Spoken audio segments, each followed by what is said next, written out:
All right, so then the next topic for discussion is a little bit of theory crafting and how do we get to where we are? Where are we getting our haste breakpoints? Where are we figuring out what our best rotations are and all these types of things? So there's a lot of resources out there. There's Noxic and Icy Veins and all these things that a lot of players use, and they're nice little one-stop resources if you're leveling an alt and you just really quickly want to get an idea of how to play it. Um, they're a great resource for that sort of thing. Um, what they are not, however, is a definitive guide on how to be the best at that class. So if I'm leveling a hunter alt, I might use Icy Veins just to get an idea of how to play survival. But if I want to raid at a competitive level and know that I'm doing as much damage as I possibly can, or that I'm being the best I can be, you want to use other resources. So Noxic and Icy Veins and sites like that are kind of out of the question um, at a certain point. What most people have used in the past is elitist jerks for this type of higher level theory crafting. And then over the years, even better sites have come out that are class specific. Totem Spot is a great resource for a shaman. The Warlock's Den used to be a great resource for warlocks, not so much anymore. And Tank Spot's a great resource for all different kinds of tanks. Or you could even go to Mana Flask or Blood Legion sites, and a lot of them have how-to resources up there too. For me personally, at least as a warlock, the MMO champion forums have really come a long way, and they have some really nice up-to-date guides. So um, that's where I'm getting most of my information from right now. You can see on the MMO champion warlock forum here that they currently have 5.2 guides for all three specs, and a lot of other really helpful threads for macros or weak auras or things like that. So while I personally never really took MMO Champion itself as a great resource for this types of things, it seems like it's becoming one. And so I'm gonna promote it here and say that for Warlocks in 5.2, MMO Champion is a good resource. We're not going to do any actual theory crafting here because most of it's already been done for us, so why reinvent the wheel? So just to reinforce what I was saying about elitist jerks, you can see there's some discussion on Simcraft or 5.2, but there's no guides, there's no spec-specific stuff.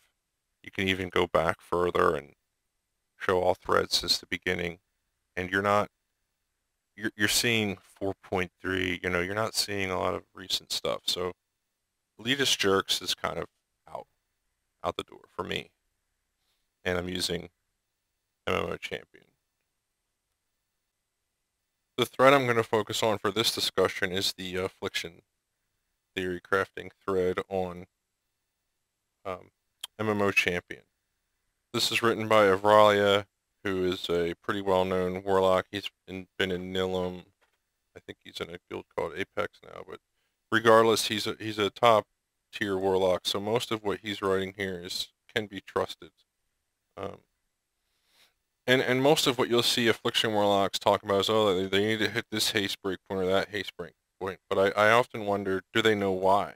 Or what does that haste breakpoint mean? Or where does that number come from? And in this thread here, he mentions 3 haste breakpoints.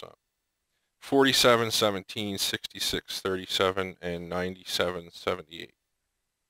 And there's a spreadsheet out there that most warlocks have bookmarked, but if you don't, I'll have a link to it in the thread, and you should have a bookmark, is the dot and hot haste calculation spreadsheet for MOP.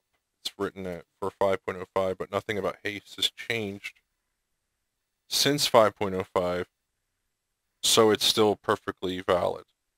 So we want to look in here and figure out where our extra dots are going to get, where our dots are going to get their extra tick. Because that's really what haste is doing for an affliction warlock. It's not, you're not worried about how fast it's making your cast bars go or anything like that. You're only worrying about extra dot ticks. For other classes in this spreadsheet, you might be worried about HOTS, or you might be worried about different different things like lightning bolt cast or something like that. But for an affliction warlock, you're worried about dot ticks, and that's what this spreadsheet, this tab of the spreadsheet talks about.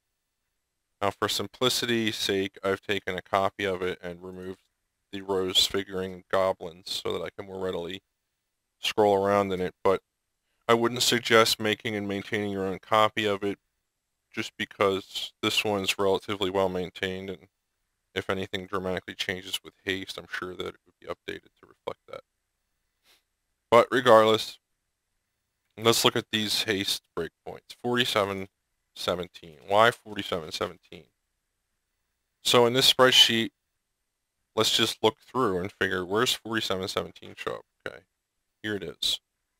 This section of the spreadsheet talks about the corruption dot. This row of the spreadsheet is your base character plus a raid haste buff, Moon Kinara or Mind Quickening or whatever. And also, if you're looking at this particular row, you're assuming that you are not running the Dark Soul glyph, which you shouldn't be, or you won't be. So we're worrying about this row here. 4717. That gives us 2 extra ticks on corruption. The third would happen at 9211 haste. The first happens at 231. So why are we worried about corruption? Well, because to get 2 extra ticks on unstable affliction, you need 6637. The 4717 is much more attainable to an entry-level warlock, so it's your first haste breakpoint. If you can't hit the second one, you hit the first one. So 4717 gives you 2 ticks of corruption, gives you 1 tick of unstable affliction, and it gives you 2 ticks of agony. All right. So the next haste breakpoint, 6637. 6637, all right. 6637 will also be higher than 6400, so we'll get a 3rd tick of agony. 6637 is the next haste breakpoint for unstable affliction, so we get 2 extra ticks of unstable affliction. And 6637, while it's still higher than 4717, it's not higher than 9211, so we still only get 2 extra ticks of corruption. So basically what you're looking for is the lowest value of haste that affects the most number of these dots that you can get to as your next step. So 9778. 9778, all right. That is 4 extra ticks of agony, 9778. It's still only 2 ticks of unstable affliction because the third one is at 12439, which in tier 14 heroic gear, which is when this was written for, could not get 12439. 9778 is also higher than 9211. So 9778 as your next breakpoint gives you 1 extra tick on corruption from your previous breakpoint, as well as 1 extra tick on agony from your previous breakpoint. So now that we're in tier 15, where would the next haste breakpoint after 9778 be? Since we don't know from this thing, and we don't want to wait for Avralia to update this thread to tell us, we can figure it out ourselves. We look in this spreadsheet. All right, for 1 extra tick of agony, 13157. So that could be our next haste breakpoint. 1 extra tick of unstable affliction, 12439. All right, that's close to 13157. So rather than just shooting for 12439, we might be better off getting an extra tick on both these dots at 13157. 13157 versus 17. 13737 is an extra tick corruption as well. So using a least common or a greatest common denominator kind of approach, 13737 gives us 1 extra tick on all 3 dots that we have versus the 9778 haste breakpoint. So I would venture to guess that the commonly accepted haste breakpoint after 9778 is 13737. Now we could even take it one step further, okay? 18207 isn't going to happen, so we're not going to get our 14th tick of corruption. 18207 again here, not going to happen, so we're not going to get an 11th tick of unstable affliction. 16525 though could happen, but it probably isn't worth shooting for because you're going to have to get 3,200 more haste just for one extra agony tick. It's not affecting your other two dots. However, it is reachable, and I believe the latest version of Simcraft's best in slot affliction 536 item level simulation does have a haste threshold right around this. It is reachable. Although, looking at this spreadsheet, personally, I would probably shoot for 13737 in the Throne of Thunder tier, and then go with the rest mastery. It's probably a smart way to go about it, and you can use the spreadsheet to deduce that, because maybe out on in the internet, on a lot of these threads that you're looking at, or on Noxic or whatever, that hasn't really been something that people have posted about yet. Or maybe it is. Maybe it will be by the time you're at that gear level. But regardless, you can figure it out. Here, you can be smart, and you can be proactive and figure it out from this spreadsheet. So we can reinforce what we're seeing here with a tool like Simcraft. So I already ran a sim. All I did was run the sim with my same destruction gear and reforges and everything as affliction. And I also added in the option to plot DPS per haste with a fairly broad range. And what you can see here is that at varying levels of haste, the graph suddenly spikes up, which is going to coincide with our haste breakpoints. In this sim, I'm at 5947 haste. And we know that the first haste breakpoint's 6637 after 5947 and 9778 after that. So if we look at this graph, 0 being here, the resolution isn't good enough, so you just have to trust me. This spike here is roughly at the 6637 breakpoint. This spike here is roughly at the 9778 breakpoint, and this spike back here is roughly at the 4717 breakpoint.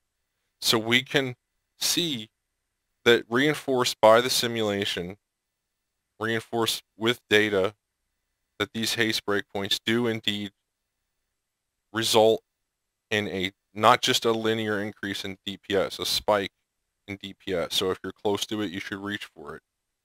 And then right after it, it levels back out a little bit again. So you want to be as close to these breakpoints as possible, and then put your stuff into other stats. So it was just a little video about how to get information and use the information to the best of your ability to further not only just optimize your character blindly as per what other people are saying, but to understand what you're doing and why you're doing it.